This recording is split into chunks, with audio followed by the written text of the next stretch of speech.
الرحمن الرحیم. دیکھو بھائی، ہم نے نا انشاءاللہ کچھ چیزیں سیکھنی ہے، سمجھنی ہے، اور خاص طور پر نوجوان بچوں کے لیے ہیں، اور میں بھی نوجوان ہی ہوں. ٹھیک ہے، آپ کہیں گے مولوی صاحب کیا کہہ رہے ہو. 3 نمبر کھول دو، 2 بند کر دو، 3 کھول دو. ہاں بھائی دیکھو، ہمارے بہت سے طلباء کو، بچوں کو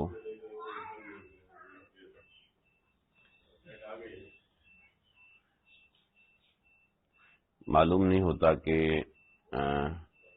وضو کرنا کیسے وضو کا طریقہ ہے، غسل کا کیا طریقہ ہے. پہلے سمجھ لو کہ ناپاکی 2 طرح کی ہوتی ہے. ایک ناپاکی حدث اصغر ہوتی ہے، ایک ناپاکی حدث اکبر ہوتی ہے، ایک ناپاکی ہوتی ہے حدث وہمی.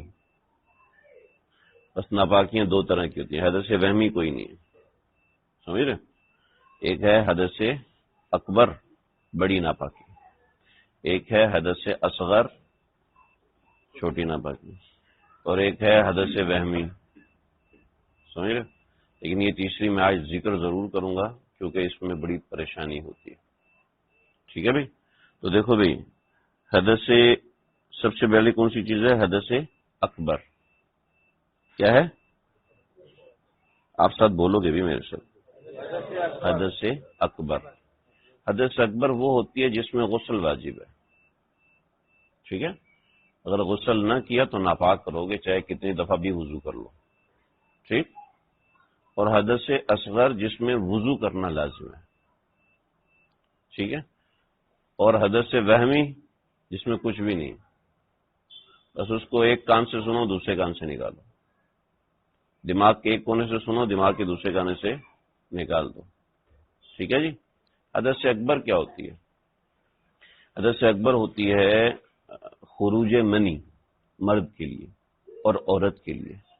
منی کا خروج ہونا، بعض دفعہ بدخوابی ہو جاتی ہے جس کی وجہ سے منی کا خروج ہوتا ہے، اور بعض مرتبہ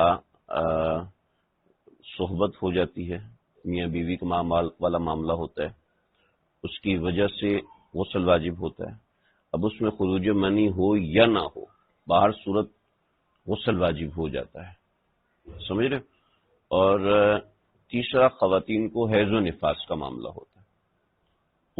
اس کے بڑے باریک مسائل ہیں، بڑے باریک مسائل ہیں، اور آپ لوگوں کے سمجھنے کے ہیں بھی نہیں ویسے بھی. ٹھیک ہے؟ اور جن کے سمجھنے کے ہیں ان کو میں نے الحمدللہ پورے کورس کروائے ہیں. تقریباً ہمارے کئی دنوں کے کورس ہیں. میں نے علماء کرام کو کورسز کروائے ہیں. ہمارے وہ کورسز یوٹیوب پہ بھی موجود ہیں، اسکرین شیئرنگ کے ذریعے سے ہم کراتے ہیں. اس میں کاؤنٹنگ وغیرہ ہوتی ہے، بڑی تفصیلات ہیں. وہ آپ کے سمجھنے کا نہیں، آپ کے سمجھنے کی 2 چیزیں. غسل واجب ہوتا ہے خروج منی سے. سمجھ رہے؟ اور اس غسل کی اہمیت اتنی زیادہ ہے کہ جسم کا اگر ایک بال بھی خشک رہ گیا، ایک بال برابر جگہ بھی خشک رہ گئی تو غسل نہیں ہوگا. اب بھلے سے کتنی بھی نمازیں پڑھیں، غسل ادا نہیں ہوگا. سمجھ رہے؟ اور اللہ رب العزت کو ناپاک لوگ قطعاً پسند نہیں. ایک شخص جس پہ غسل واجب ہے اور بغیر عذر کے وہ غسل نہیں کر رہا، تو ایسے شخص کے گھر میں فرشتے رحمت کے داخل ہی نہیں ہوتے. سمجھ رہے؟ ناپاک رہنا ناپاک لوگ اللہ کو بالکل پسند نہیں. صحیح؟ اور ایک شرعی عذر ہے، جیسے خواتین کو شرعی عذر ہوتا ہے. یہ آدمی ہے، وہ خروج منی ہو گیا لیکن اس کے کسی وجہ سے پانی موجود نہیں ہے، یا کوئی ایسا مسئلہ ہو گیا، یا رات بہت ہوگی، سردی بہت زیادہ ہے، گرم پانی کا انتظام نہیں ہے، تو صبح تک انتظار کرے. ٹھیک ہے، اس کے لیے گنجائش ہے، لیکن اس کے لیے ضروری ہے کہ وہ استنجا کر لے. اس کے لیے لازم ہے استنجا کرے کہ جسم پہ نجاست لگی ہوئی نہیں ہونی چاہیے. سمجھ رہے؟ عام طور پر لوگ ایسے کپڑے استعمال کر لیتے ہیں جو کہ ناپاک ہوتے ہیں، کوئی مسئلہ نہیں، رات کو سونے کے لیے پسندیدہ نہیں، بالکل پسندیدہ نہیں. سمجھ رہے؟ رات سونے کے لیے بھی پاک کپڑا ہونا چاہیے.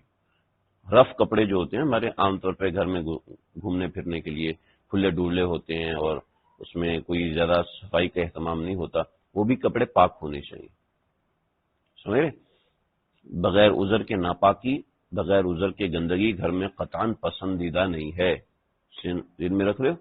ایسی جس عورت پہ غسل واجب ہے اس کے ساتھ بھی یہ معاملات ہے کہ اس کو بغیر عذر کی تاخیر نہیں کرنی چاہیے. وہ عورتوں کے مسائل ہیں، اس کو چھوڑو. یہاں تک سمجھ گئے بات کو؟ صحیح. اب جب غسل فرض ہے، اس سے غسل فرض، خروج منی سے غسل فرض ہو جاتا ہے. بدخوابی ہوگی، عام طور پر نوجوان بچوں میں ہو جاتا ہے، یا پھر ہاتھ کا غلط استعمال کرتے ہیں. یہ بہت بڑا گناہ ہے، بہت ہی بڑا گناہ ہے. اس سے توبہ کرنی چاہیے. نہ صرف اس سے توبہ کرنی چاہیے بلکہ اس کا نقصان بہت زیادہ ہوتا ہے. انسان کے جسم کو بہت زیادہ نقصان ہوتا ہے، انسان کی روح کو بہت زیادہ نقصان ہوتا ہے. حدیث میں آتے ہیں جب یہ لوگ قیامت کے دن آئیں گے تو ان کے ہاتھ سے حمل لٹک رہے ہوں گے. اور یہ ایسا گندا مرض ہے، ایسا گندا مرض ہے کہ جب بچوں کی شادی ہو جاتی پھر بھی یہ مرض نہیں چھوٹتا اگر اس مرض سے توبہ نہ کی جائے، اس مرض سے اللہ سے معافی نہ مانگی جائے. سمجھ رہے ہو؟ یہ باتیں بڑی اہم اور ضروری ہیں. والدین شرم کی وجہ سے بچوں کو نہیں سمجھاتے، ٹیچرز کو سمجھانے کی اوقات ہی نہیں ہوتی، اور مساجد مدارس میں لوگ آتے نہیں ہیں کہ اس سے سمجھایا جائے. چنانچہ یہ مرض اتنا بڑھ چکا ہے، اتنا بڑھ چکا ہے، جو سیکشولیٹی کے ڈاکٹرز ہیں وہ آ کے روتے ہیں کہ مولوی صاحب اللہ کے واسطے، خدا کے واسطے بچوں کو سمجھاؤ، نوجوانوں کو سمجھاؤ. انفرٹیلٹی اتنی بڑھ چکی ہے، اتنی بڑھ چکی ہے کہ جس کی حد نہیں، کہ ہمارے 50 سے 60% مرد بانجھ ہو چکے ہیں. کیونکہ ماں باپ تو جلدی شادی کریں گے نہیں، کہیں گے پہلے بیٹا پاؤں میں کھڑا ہو، کیونکہ یہ تو ہوا میں لٹک کے چلتا ہے نا، شادی تو کریں گے نہیں. اور اس نوعیت کے معاملات ہیں. غیر ذمہ داری بچوں میں آتی ہے، ارادے کمزور ہو جاتے ہیں، پنڈلیوں میں درد ہونے لگتا ہے، اور بدخوابی ہونے لگتی ہے، برے خواب آنے لگتے ہیں، اور طرح طرح کی چیز، اتنے نقصانات ہیں. حافظہ کمزور ہونے لگتا ہے، ہاتھوں پہ پسینے آنے لگتے ہیں، طرح طرح کی چیزیں، طرح طرح کی بیماریاں. اور یہ اپنا مرض کسی ڈاکٹر کو بتا نہیں سکتے. چنانچہ مرض کی جب دوا نہیں ہوتی تو جناب ہاتھوں پہ راشا ہونا شروع ہو جاتا ہے، بد اعتمادی ہونے لگتی ہے، اس طرح کے بڑے مسائل. شہوت مزید بڑھنے لگتی ہے جس کا بہت بڑا نقصان ہوتا ہے. بنیادی کیا وجہ ہے؟ طہارت کا انتظام نہیں، طہارت کی چیزیں پتہ نہیں ہوتی. سمجھ رہے ہو میری بات؟ جو دوست آپ کو کوئی ایسی ویڈیوز دکھائیں جس سے شہوت بڑھتی ہو، ایسے دوستوں سے دور رہو. کوئی دوست ایسی چیز دکھائے اس کے ساتھ ہنسنے کی وجہ اس کے منہ پہ تھپڑ لگاؤ تو خبردار جو دوبارہ میرے قریب بھی ہے جی ہمارے مزے چلے جائیں گے. ایسے مزوں پہ لعنت بھیجو جو آپ کی زندگی برباد کر دیں. سمجھ رہے ہو؟ خیر یہ تو ایک موٹی تمہیدی بات تھی کہ ذہن میں رکھنا ضروری ہے. اس سے آگے جب ایسا معاملہ ہو جائے تو غسل میں تاخیر نہیں کرنی چاہیے. ٹھیک ہے؟ جب غسل میں تاخیر نہیں ہے تو اس کا غسل کا طریقہ سمجھ لو. غسل میں بنیادی طور پر جو فرائض ہیں وہ 3 ہیں. یہ بتائے اس لیے جاتے ہیں تاکہ چھوٹے نہیں، ورنہ ترتیب یہ نہیں ہوتی. فرائض یہ ہے کہ کلی کرنا، یہ فرض ہے. دوسرا فرض ہے ناک میں پانی ڈالنا، یہ فرض ہے. اور تیسرا فرض ہے پورے جسم پہ پانی بہانا، یعنی جسم کے ظاہری حصے کو گیلا کرنا، جسم کے ظاہری حصے کو دھونا. اور ظاہری حصے کے اندر 2 باطنی چیزیں بھی آتی ہیں. باطنی چیزیں منہ، یہ بھی باطن ہے اندر کا، اور ناک یہ بھی اندر کا ہے، یہ بھی باہر کے حکم میں. ٹھیک ہے؟ چند موٹی موٹی چیزیں جیسے ناف ہے، بعض لوگوں کی ناف بہت بڑی ہوتی ہے، ٹھیک ہے، اور بعض لوگوں کی ناف بہت بڑی نہیں ہوتی، سامنے ہوتی ہے، تو ناف میں انگلی مارنا تاکہ وہاں پہ پانی چلا جائے. ٹھیک ہے؟ اور آنکھوں کا یہ جو پورے ہیں نا ان جگہوں پہ ہاتھ پھیرنا تاکہ اس جگہ تک پانی پہنچ جائے. کیونکہ تھوڑی سی جگہ بھی بچ گئی تو پھر بڑا مسئلہ ہے. سمجھ رہے جی؟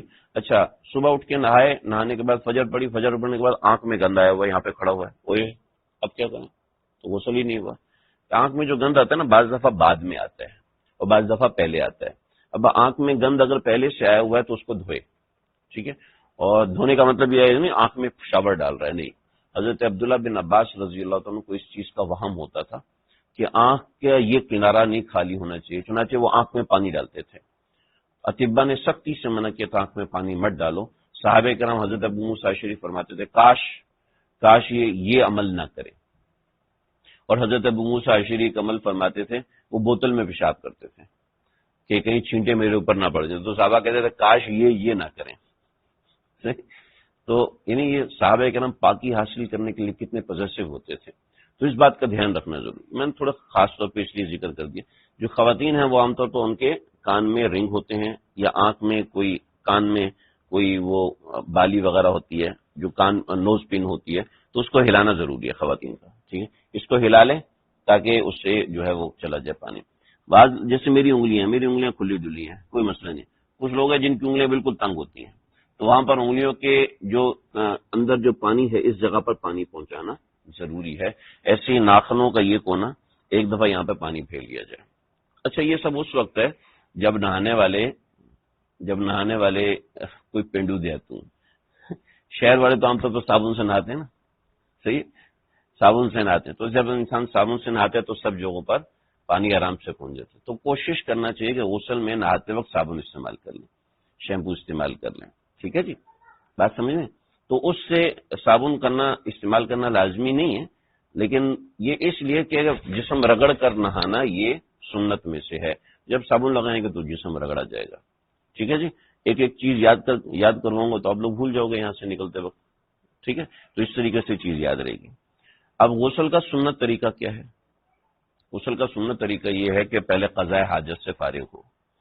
ایک صاحب نے مسئلہ پوچھا. السلام علیکم حضرت، میں آج جلدی میں تھا، میں نے آج جلدی سے مسجد آیا اور میں نے وضو کیا اور وضو کر کے نماز پڑھ لی. میں نے بڑا وضو ہی نہیں کیا.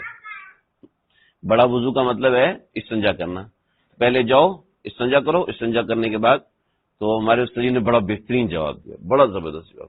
کہا اگر حاجت کی ضرورت تھی پھر تو آپ کی نماز مکروہ ہے.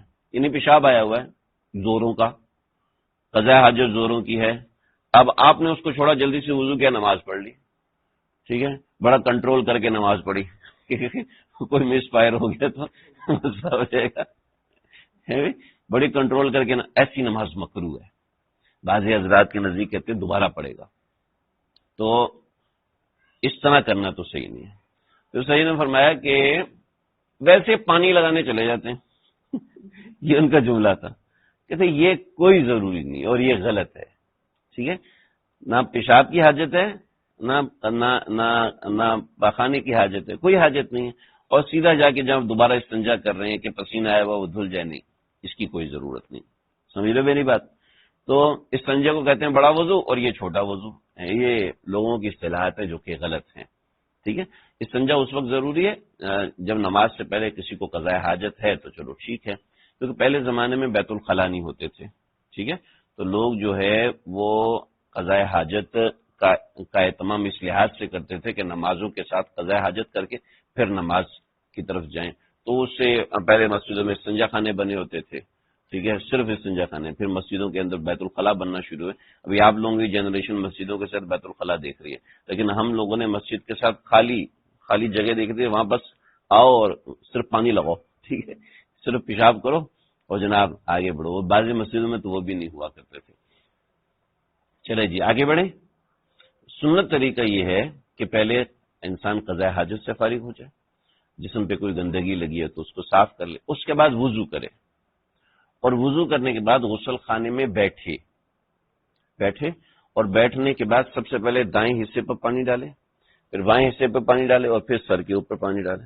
اگر ہینڈ شاور ہے تو دائیں پھر بائیں اور پھر سر، اور اگر بالٹی ہے تو دائیں بائیں پھر سر. اگر شاور ہے تو پھر شاور پہ بھی اسی طریقے سے اپنے جسم پہ پانی اس طرح ڈالیں کہ پورا جسم گیلا ہو جائے. افضل ہے کہ بیٹھ کے غسل کیا جائے. ٹھیک ہے، ورنہ کھڑے ہو کے کرنے کی بھی گنجائش ہے. غسل کرنے میں جلدی کی جائے، دیر نہ کی جائے کہ بیت الخلا میں کھڑے ادھر ہی برش بھی کر رہے ہیں ادھر ہی سب کچھ کر رہے ہیں. نہیں، اگر برش کی ضرورت ہے، اگر دوسری چیزوں کی ضرورت تو وہ کپڑے اتارنے سے پہلے کیا جائے. ٹھیک، کپڑے اتارنے کے بعد برش کر رہے ہیں، کپڑے اتارنے کے بعد دوسری چیز نہیں، یہ صحیح نہیں. بات سمجھ میں آ گئی؟ بات واضح؟ اچھا، غسل کرنے کے ساتھ ایک اور عمل جو سمجھنا ہوتا ہے وہ یہ ہے کہ انسان کے زائد بال جو ہیں، زائد بال کون سے بال ہوتے ہیں؟ یہ بال بھی تو زائد ہیں. ٹھیک ہے، اصل تو یہ والے بال ضرورت ہے، بس صرف یہ والے بال ضرورت ہے نا، اس کے علاوہ تو کوئی اور بال ضرورت نہیں ہے. یہ داڑھی ہے تو یہ سنت واجبات میں سے ہے. ٹھیک ہے، یہ مونچھیں ہیں تو یہ کچھ مردانگی کے علامات میں سے ہوتی ہیں کہ مردانگی کی علامت یہ مطلب جتنی بڑا مونچھ اتنا بڑا آدمی، مطلب یہ نہیں. مردانگی کی علامت کا مطلب ہے کہ جیسے اب یہ ہے نا، کیا نام ہے آپ کا؟ کعب، ادھر جس کی ہلکی ہلکی مونچھیں نکلی ہوئی ہیں نا، ٹھیک ہے، اس بات کی علامت ہے کہ یہ بالغ ہو رہا ہے، ٹھیک ہے، بس یہ بات ہوتی ہے، اس کو کہتے ہیں مردانگی، ٹھیک ہے، یعنی لمبی مونچھ لگی، جتنی لمبی مونچھ اتنا بڑا آدمی ہوگا، ایسا نہیں ہے، سمجھ رہے بھائی؟ تو یہ بالغ ہونے کی علامات میں سے ہوتا ہے، تو یہ ان چیزوں میں سے ہے۔ تو بقیہ جو زائد از بال ہوتے ہیں ان بالوں کو کہتے ہیں زیر ناف بال اور زیر بغل بال، ٹھیک ہے، زیر ناف بال اور زیر بغل بال بڑی اس میں طویل ابحاث ہیں، میں بس مختصر بتاتا ہوں۔ زیر ناف بال میں سے عام طور پر لڑکوں کو، بچوں کو یہ غلط فہمی ہے، ناف سے نیچے جتنے بھی بال ہیں وہ زیر ناف ہیں، ایسا نہیں ہے، بلکہ جب ہم زمین پہ بیٹھتے ہیں، زمین پہ دو پاؤں کے ساتھ بیٹھتے ہیں، تو جب جیسے یہ بیٹھے ہوئے ہیں تو ایک لائن پڑتی ہے پیٹ کے ختم ہونے کی، پیٹ کے ختم ہونے کی لائن پڑتی ہے، جو پیٹ کے ختم ہونے کی جو لائن ہے، ٹھیک ہے، اس لائن سے نیچے کے جو بال ہیں شرمگاہ کے اوپر، یہ ہوتے ہیں زیر ناف زائد بال، ان بالوں کو 40 دن میں ایک مرتبہ کاٹنا واجب ہے۔ اگر اس سے نہ سمجھ میں آئے تو ایک اور طریقہ کہ شرمگاہ سے ایک ہاتھ اوپر، یہ شرمگاہ ہے، اس سے ایک ہاتھ اوپر رکھ لو، تو جتنا ہاتھ کی چوڑائی ہے یہ جو جگہ ہے، یہ اس جگہ کے بالوں کو کاٹنا واجب ہے 40 دن میں ایک بار، اور ہفتے میں ایک بار کاٹنا مسنون ہے، سنت ہے، اور کاٹنا نہیں ہوتا بلکہ اس کو صاف کرنا ہوتا ہے، ریزر کے ذریعے سے صاف کیا جائے تو زیادہ بہتر ہے، ورنہ جس طریقے سے بھی کیا جائے، مردوں کے لیے بھی ریزر جائز ہے، خواتین کے لیے بھی ریزر جائز ہے، لیکن خواتین کا جسم اور ان کی اسکن تھوڑی دوسرے قسم کی ہوتی ہے تو ان کے دوسرے قسم کے ریزر ملتے ہیں، بہتر ہے کہ وہ ریزر استعمال نہ کریں، لیکن بات کرنے میں گنجائش ہے اس طرح استعمال کرنا جس کو پہلے زمانے میں اس طرح کہتے تھے، آج کل اس کو ریزر کہتے ہیں، ٹھیک ہے جی، اور اس میں شرمگاہ کے چاروں طرف جو بھی بال ہیں ان کو صاف کیا جائے گا، صرف اوپر کے بال نہیں بلکہ دائیں کے بال، بائیں کے بال اور نیچے کے بال جس میں نجاست کے تلوث کا خطرہ ہے، تلوث کا مطلب ہے کہ انسان قضاء حاجت سے فارغ ہو اور گندگی وہاں پہ لگی رہے، ٹھیک ہے، گندگی وہاں لگی رہے، یہ بالکل پسندیدہ نہیں۔ گرمی کے اندر ایسا ہوتا ہے کہ پسینہ زیادہ آتا ہے تو وہ پسینہ جم جاتا ہے، سفید رنگ میں وہ جم جاتا ہے اور ایسا لگتا ہے کہ گندگی جمی ہوئی ہے، اور اصل میں پسینہ ہوتا ہے، تو اس کو بھی صاف کرنا واجب ہے، صحیح، تو شرمگاہ کے چاروں طرف کی بالوں کی صفائی ضروری ہے، سمجھ رہے جی، تو کوشش ہو کہ ابتدا میں مہینے میں ایک بار کر لیا جائے، پھر جب بال، چونکہ شروع میں انسان کرتا ہے تو بال اتنی تیزی سے نہیں بڑھتے، تو 2 ہفتے میں، مہینے میں ہر بندے کا الگ مسئلہ ہوتا ہے، کسی کی گروتھ زیادہ ہوتی ہے، کسی کی گروتھ کم ہوتی ہے، اور پھر جیسے جیسے وقت کے ساتھ بڑھتا جائے، اگر بالوں کی تعداد زیادہ ہوتی ہے یا بال زیادہ تیزی سے بڑھتے ہیں تو پھر اپنے حساب سے اس کو بنایا جائے۔ بات سمجھ میں آ گئی بھائی؟ ہیں بھائی؟ بات سمجھ میں آ گئی؟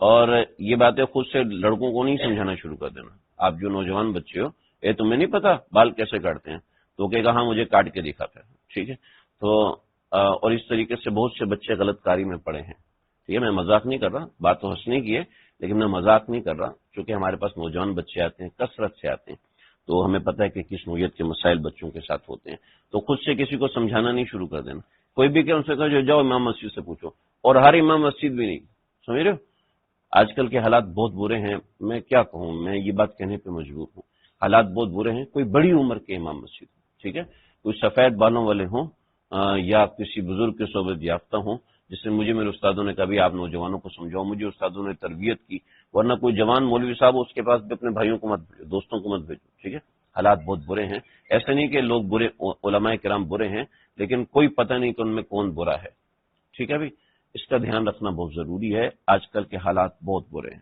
بہت برے ہیں۔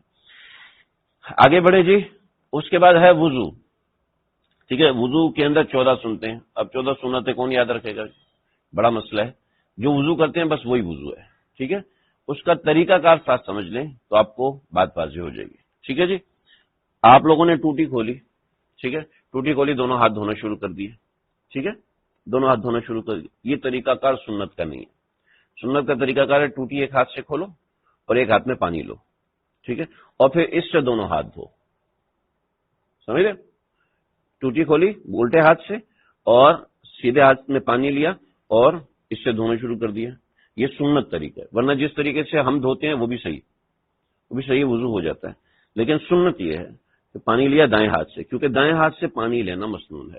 پہلے زمانے میں یہ ٹوٹیاں تو ہوتی نہیں تھیں، پہلے زمانے میں تالاب سے پانی لیتے تھے، جوہر سے پانی لیتے تھے، بڑے برتن ہوتے تھے تو اس سے دائیں ہاتھ سے پانی لیتے تھے۔ آپ علیہ الصلوۃ والسلام بھی دائیں ہاتھ سے پانی لیتے تھے، تو فقہاء نے لکھا کہ دائیں ہاتھ سے پانی لینا مسنون ہے۔ تو ٹوٹی کھولی اور دائیں ہاتھ میں پانی لیا۔ ایک بات میں بھول گیا، ٹوٹی کھولی پھر ٹوٹی بند کریں، ٹھیک ہے؟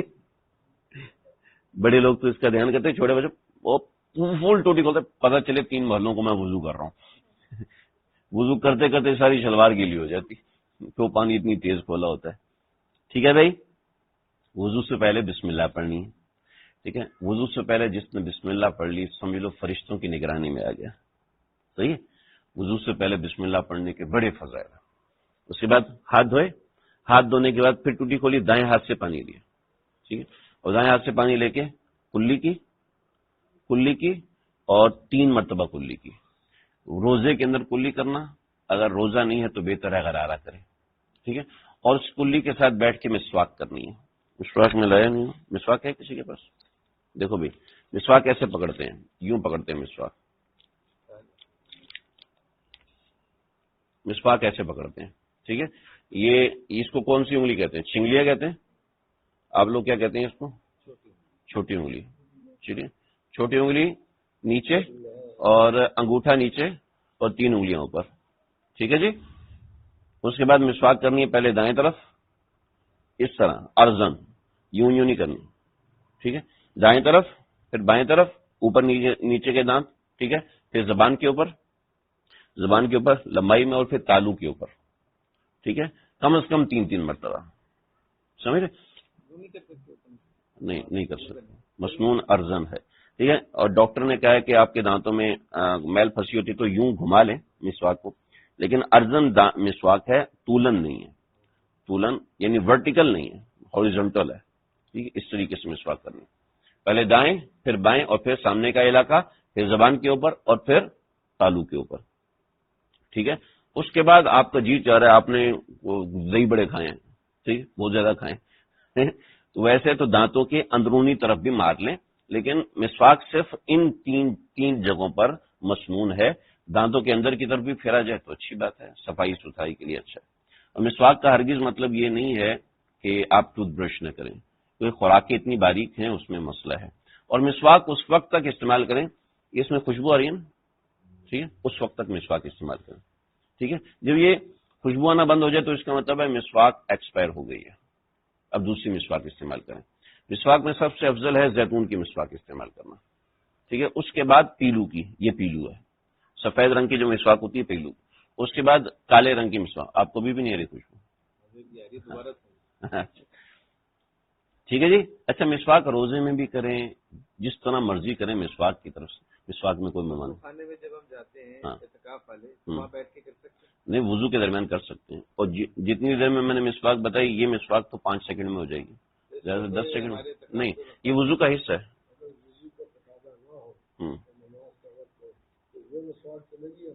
نہیں وہی مسواک چلے گی، حنابلہ کے نزدیک ہے نئی مسواک کو ہم کہتے ہیں، نہیں وہی مسواک چلے گی، ٹھیک ہے؟ اس کے پیچھے بہت سی ریزن، جب بھی وضو کرنے جائیں مسواک کر سکتے ہیں، نہیں مسواک ضرور کریں۔ آپ صلی اللہ علیہ وسلم نے فرمایا کہ لولا اشق علی امتی لامرتہن بالسواک، مجھے امت پہ ڈر نہ ہوتا تو میں ان کو حکم دیتا، ہر وضو میں مسواک فرض ہے۔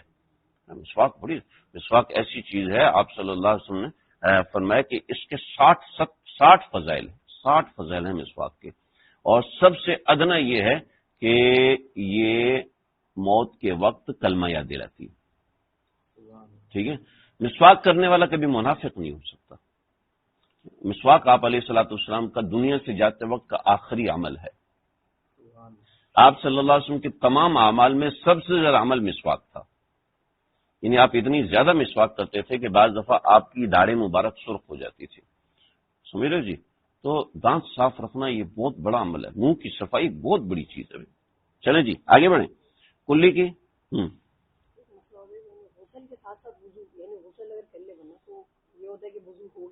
ہاں، غسل اگر کر لیا تو وضو خود بخود ہو گیا، ہاں وضو خود بخود ہو گیا۔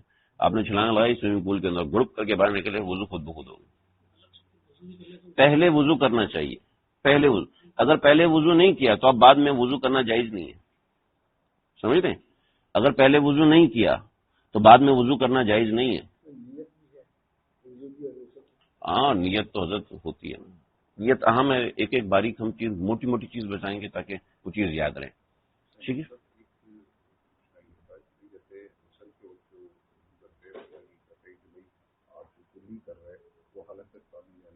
جی وہ میں نے بتایا کہ وضو میں جو غسل ہے اس کی کلی میں مبالغہ ہوتا ہے، اور غسل کی ناک میں پانی ڈالنے میں مبالغہ ہوتا ہے.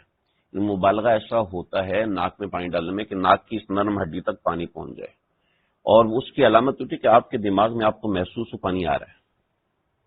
عام طور پر وضو میں محسوس نہیں ہوتا، لیکن غسل میں جو ناک میں پانی ڈالتے ہیں اس میں پتہ آپ کے دماغ میں محسوس ہو.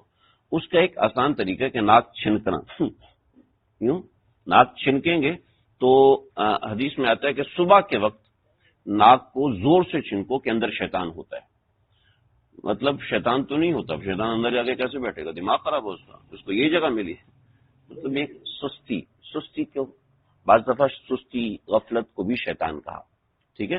تو آپ دیکھیں ایسے نہیں ہوتے، جب وہ وضو کرتے ہیں تو کافی بہتر ہو جاتے ہیں. لیکن وضو میں اگر یہ عمل کریں ناک کو اچھے طریقے سے چھنکیں، مجھے تو نظر ہی نہیں لگا ہوا، لیکن ناک کو اچھے طریقے سے چھن کے اندر سے سانس نکالیں گے تو آپ دیکھیے گا بہت زیادہ سستی ختم ہو جاتی ہے، بہت زبردست طریقے سے سستی ختم ہوتی ہے. ٹھیک ہے جی، ہے ٹائم ہے، میں گھڑی دیکھ رہا ہوں. صحیح ہے بھائی. تو یہ بڑا اچھا سوال کیا. ساری چیزیں تو میں نہیں بتا سکوں گا، جو آپ سوال کرتے جائیں گے اس کے اندر بہت سی چیزیں آتی جائیں گی. ہاں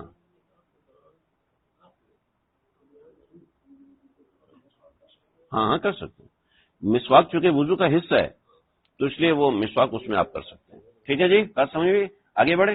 اس کے بعد ناک میں پانی ڈالنا. ناک اچھا مجھے ایک بات بتاؤ جی، ادھر دیکھو، اب سب کا دھیان کھانے کی طرف ہو رہا ہے. کیا کریں اس سے، صبح سے بھوکے ہیں اب. چلے جی چھوڑ دیتے ہیں ابھی، آپ کو فکر نہیں کرو. دیکھو بھائی، کلی میں جو پانی منہ میں ڈالنا ہے وہ کون سے ہاتھ سے ڈالنا ہے؟ سیدھے ہاتھ سے، یاد رکھنا. ٹھیک ہے، سیدھے ہاتھ سے پانی ڈالنا. اس کے بعد ایک اور چیز میں نے بتائی، وہ کیا کرنا ہے؟ ٹوٹی بند کر دینی ہے. ٹھیک ہے، ٹوٹی بند کرنا. اچھا اس کے بعد یہ 3 کلی کریں گے. ٹھیک ہے، اگر روزہ نہیں ہے تو پھر غرارہ کریں تو زیادہ اچھا ہے. ٹھیک ہے. اس کے بعد ناک میں پانی ڈالنا ہے. ٹھیک ہے، اور ناک میں پانی بھی دائیں ہاتھ سے ڈالنا ہے، اور بائیں ہاتھ سے ناک صاف کرنی ہے. ٹھیک ہے، ناک میں پانی ڈال کے اور بائیں ہاتھ سے ناک کو چھنکنا ہے. ٹھیک ہے، اور ضرورت پڑے تو ناک کے اندر سے جو غلاظت صاف کرنی ہے وہ بھی بائیں ہاتھ سے صاف کرنی ہے. بولے سے چھوٹی انگلی سے کڑی، اس میں کوئی چیز مسنون نہیں ہے. ٹھیک ہے بھائی، بات سمجھ میں آ گئی. ناک چھنکنا. اس کے بعد پورے منہ پہ پانی ڈالنا. پورے منہ میں پانی ایسے ہی ڈالنا ہے کہ دائیں چلوس میں پانی لیا جائے اور اس کو بھرا جائے، اور ایسا نہیں کہ دونوں ہاتھ بھریں گے اور پھر وہ منہ پہ ماریں گے. یہ ہمارے ہاں بہت بڑی غلطی ہوتی ہے. دونوں ہاتھ بھرتے ہیں، منہ میں پانی ڈالتے ہیں، ادھر کا والے کا منہ دھل جاتا ہے، ادھر والے کا بھی منہ دھل جاتا ہے. ایسے تو یہ نہیں ہونا چاہیے. ٹھیک ہے جی. ایک ہاتھ میں پانی لیں گے، یہ پانی اتنا کافی ہے کہ آپ کے چہرے کو دھو دے گا. ٹھیک ہے، کر کے دیکھ لینا. اور جب آپ منہ میں پانی ڈالو گے صرف آپ کا منہ دھلے گا. ٹھیک ہے جی. وہ برتن رکھتے رکھتے نا واپس وہ یہ والا ضائع ہو جاتا ہے، واپس نہیں ضائع ہوتا. اور تھوڑا پریکٹس کریں گے تو ہو جائے گا. صحیح ہے جی. یہ ہم دونوں چلو بھرتے ہیں نا، یہ دونوں چلو بھرنا صحیح نہیں ہے. ٹھیک ہے، ایک چلو بھرا کرتے تھے آپ علیہ الصلوۃ والسلام، تو سنت کے مطابق وضو ایسی ہوگا. ٹھیک ہے، پھر دونوں چلو میں لے کے، ایک چلو کا پانی دونوں چلو میں لے کے اور منہ پہ پھیریں گے، اور 3 مرتبہ. ٹھیک ہے جی. اور یہ یہاں اس بال سے لے کر یہ جو تھوڑی کے نیچے تک اس ایریے کو دھونا ہے. اس کان سے لے کے اس کان تک دھونا ہے. سمجھ رہے جی؟ بات واضح ہو گئی؟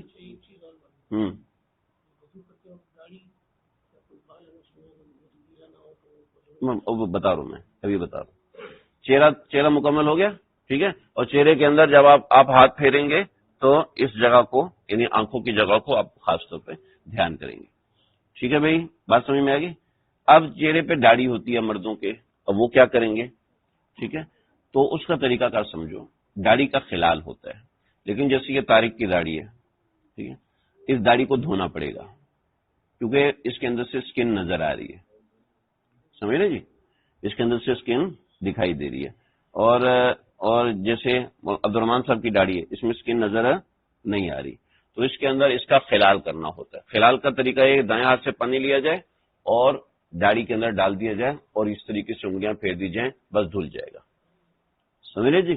اور اگر دھو لیں گے تو بھی اچھی بات ہے، داڑھی پوری دھو لیں گے تو بھی اچھی بات ہے، کوئی اس میں مسئلے والی بات نہیں۔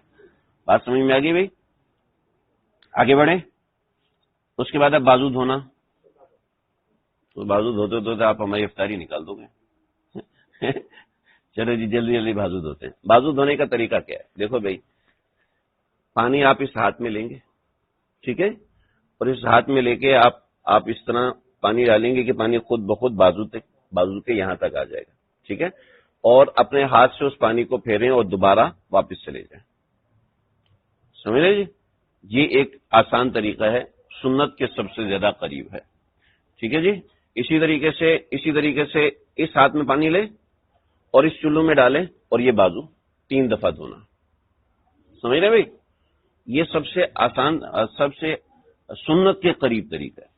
آسان طریقہ ہے کہ ٹوٹی کے نیچے بازو رکھ کے مکمل دھو دیا جائے، یہ آسان طریقہ ہے۔ سنت کے قریب وہ ہے آسان، یہ 3 دفعہ، ٹوٹی کو بھی 3 دفعہ کریں؟ ہاں جی 3 دفعہ، ٹھیک ہے، 3 دفعہ، ایک دفعہ، دوسری دفعہ، تیسری دفعہ، ایک دفعہ، دوسری دفعہ، تیسری دفعہ۔ پھر اس میں اور بھی روایات ہیں کہ ایک دفعہ، 2 دفعہ، پھر 3 دفعہ، پھر 1 دفعہ، اس کو چھوڑیں، بس آسان جو آپ کو لگے اس کے مطابق کر لیں، ٹھیک ہے جی؟ بات سمجھ میں آ گئی؟ بازو اس طریقے سے دھونے۔ آگے اگلا کون سا طریقہ ہے؟ سر کا مسح۔ سر کا مسح دونوں ہاتھ سے پانی دینا ہے، یہاں پر آ کے دونوں ہاتھوں سے پانی لینا ہے، ٹھیک، اور ٹوٹی بند کرنی ہے، صحیح ہے، اور پھر یہاں سے سر کے سٹارٹ سے لے کے پیچھے تک لے کے جائیں گے، ٹھیک ہے، اور پھر پیچھے سے لے کے آگے لے کر آئیں گے، یہ کن پٹیاں اس کے اندر کور ہو جائیں گی، ٹھیک ہے بھائی؟ یہ پورے سر کا مسح ہو گیا۔ اس کے بعد کانوں کا مسح، یہ کانوں کے اندر جو پہاڑ بنے ہوئے اس کے اندر شہادت کی انگلی گزاریں اور کان کے پچھلے حصے پہ انگوٹھا گھمائیں، ہو گیا، ٹھیک ہے بھائی؟ کان ہو گئے۔ اور اس کے بعد گردن ہے، ٹھیک ہے، اب گردن کے 3 حصے ہیں، اس کو کہتے ہیں گلا، ٹھیک ہے، اس کو کہتے ہیں گدی، اس کو کہتے ہیں گردن، یہ جو اطراف ہے نا اس کو کہتے ہیں گردن، ٹھیک ہے۔ مسح اس کا کرنا ہوتا ہے ہاتھ کے الٹے حصے سے، ٹھیک ہے۔ بہت سے لوگ یہاں سے شروع کرتے ہیں اور یہاں تک لے آتے ہیں، میک اپ تھوڑی ہو رہا ہے، ان جگہوں کا مسح ہے، ٹھیک ہے۔ اس کا مسح کرنا اور اس جگہ کا مسح کرنا بدعت ہے، سمجھے؟